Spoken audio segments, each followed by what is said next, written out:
আমার ছোট্ট একটি ব্লগে সবাইকে স্বাগত জানাই। তো আজকে আমি এখন লাউ নিয়ে বসে পড়েছি। তো লাউটা নিয়ে কি করব সবটাই তোমাদের সাথে শেয়ার করব, আর তোমাদের পুরো ভিডিওটি দেখার অনুরোধ রইল। ভিডিওটি দেখতে থাকো আমি কি করছি। এটাকে এখন খোসা ছাড়িয়ে নেব। আমি এখন এটা একটু টুকরো টুকরো করে কেটে নিয়েছি যাতে আমার এটা চাঁচতে সুবিধা হয়। আর এখানে একটুখানি আদাও নিয়েছি। এটা আদাটা দিলে খুব সুন্দর একটা গন্ধ আছে। তো চলো এটা আমি পুরো রেডি করে নিয়ে আবার আসছি।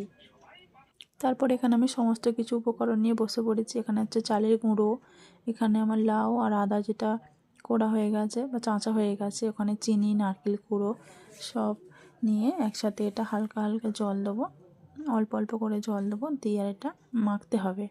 তো বেশি পাতলা নয়, বেশি শক্তও নয়। তো মাখা হয়ে গেছে, এখন আমি বসে পড়েছি এটা ভাজবো। এরকম ছোট্ট ছোট্ট করে ভাজতে হবে। এটাকে আমাদের এখানে বলে লাউ খোলাচি। তো তোমাদের এখানে এটাকে কি বলে কেউ জেনে থাকলে অবশ্যই কমেন্ট করে জানিও। আর কেউ যদি মনে করো যে আমি লাউ খাই না, অবশ্যই এটা করে বাড়িতে খেয়ে দেখো, খুব সুন্দর লাগে খেতে, খেলেও সত্যিই ভালো লাগবে। আর ভিডিওটি ভালো লাগলে লাইক কমেন্ট শেয়ার করো।